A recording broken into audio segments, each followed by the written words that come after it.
deliberate hurt, purposely trying to annoy somebody or offend somebody, spite, being petty. I mean, it's no obvious gain in being petty and being spiteful. Sometimes you actually can, you could possibly take a loss from having spite. You know, this isn't like revenge, like you trying to pay somebody back for somebody that done you wrong. It's not like that. This is just an unnecessary, usually unnecessary, no gain, nothing to gain from it type act that you're doing in spite, out of spite. It's an old saying that say, don't cut off your nose to spite your face. And what that basically is saying is your overreaction can backfire sometimes and can cause you more pain than the person that you angry at. Don't cut your nose to spite your face. We spiteful for no reason. I mean, for no reason. Sometimes somebody can blow their horn at you. You could be, at a stop sign or a stop light or whatever, and you texting and the light turn green or whatever, and somebody blowing at you, and because you getting blowed at, it's like, I'm gonna take my time and pull off. What? Then mess around and y'all both miss the green light and it's back red again. You didn't just hurt that person, you put yourself back too.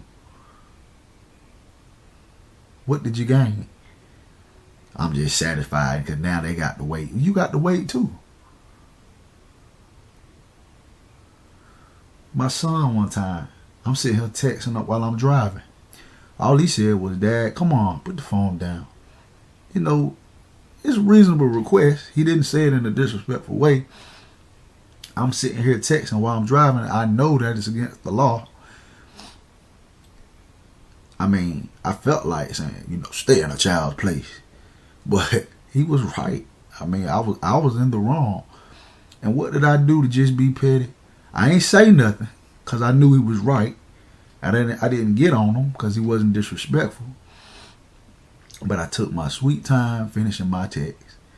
And if a cop would have pulled up beside me, who could I have blamed? Just to satisfy the fact that I'm older than my son and I'm the father, and yeah, I may have been wrong, but you still are the son, and I'm going to take my time doing what you told me the proper thing to do. Cop would have pulled up beside me. Would my son been the one paying the ticket or paying the fine? Not at all. We're petty for no reason. We're spiteful for no reason. We're not going to gain anything out of it. Maybe a few laughs and chuckles and things like that. But at the end of the day, what are we gaining? Nothing. And like I said, sometimes we can hurt ourselves. Sometimes we can sin in spite. Actually, anybody that knows God for who he really is and is a believer, every time they sin, it's in spite of all the good things that God does. In spite of all the times he's helped you in a situation. Anytime he got you out of trouble. Anytime he made a way for you to pay a bill, or, anything of that effect, or, anything remotely close to God's grace or mercy. And we turn right around and we do something that we know is wrong. We know he wouldn't be pleased with. That's sinning in spite. And that's not hurting nobody but ourselves. Sometimes it's hurting other people in the process. We may not see it directly, but it's hurting people in the process. You might be familiar with the story of Jonah and how he was reluctant on going to Nineveh to tell the people of Nineveh about God and to turn from their wicked ways so that they would not be destroyed by God. He wanted to go to a whole nother city. So he hopped on a ship, and when he got on the ship, they went to sea, and the sea started to rage because of a storm. And the people were scared. These people were pagan. This captain was a pagan captain. They worshiped idols. Well, in the midst of it, they found Jonah. And Jonah was like, look, this whole thing is because of me. I'm trying to, run from the mission and purpose and, the task that God had for me to do. And basically, the only way to have this storm to cease, so you guys can have travel mercies and safe travels and whatnot, is to throw me overboard, throw me into the sea. Well, they throw him overboard, they throw him into the sea, and the storm stops. And these people are amazingly in awe. Now they have reverence. Now they are worshiping this God. Now they are worshiping the God that, the God that Jonah serves. They're not praying to the idols. They're not praying to the pagan things. They are in fear. They have respect now.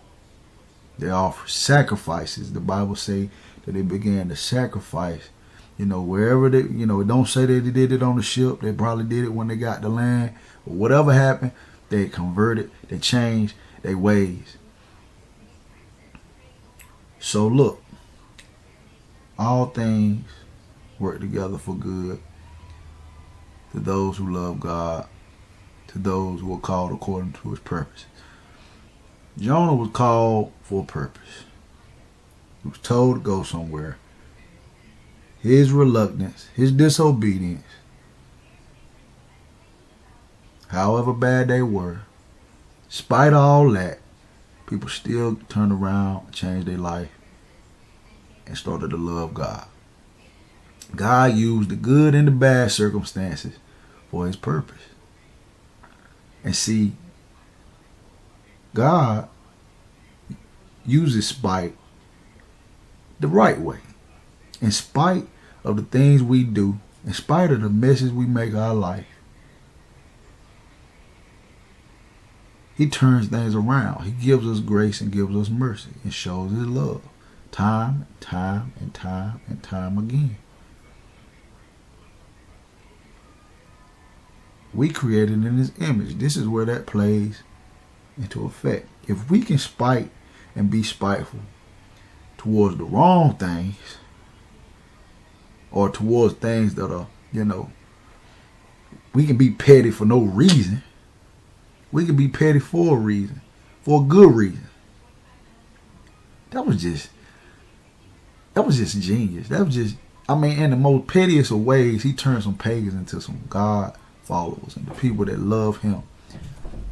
How you turn pagan worshipers into people that revere and worship you through somebody's disobedience. That's just the most pettiest of ways to do something. God is a genius.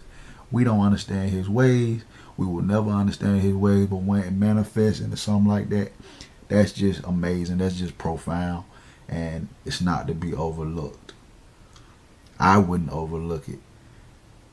I don't think that, Jonah quite understood it, because in the end of the book of Jonah, he's still mad. He's mad that God saved the people of Nineveh.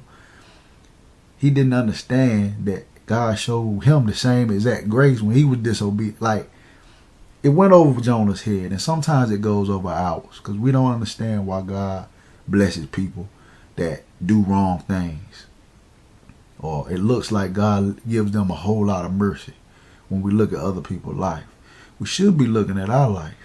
We should be looking at the times that he gave us chance after chance after chance. We should be taking to notice that the same mercy that endured for a long time for them people endured a long time for us. He's good. And in spite of all the things we do, he still loves us. He has an unconditional love for us. So we need to have that same idea. We need to have the same attitude. People do us wrong. In spite of how wrong they do us, we need to still show love. We need to still be kind. We need to still set an example. In spite of people doing crazy things to us. In spite of this crazy world we live in, we need to set an example.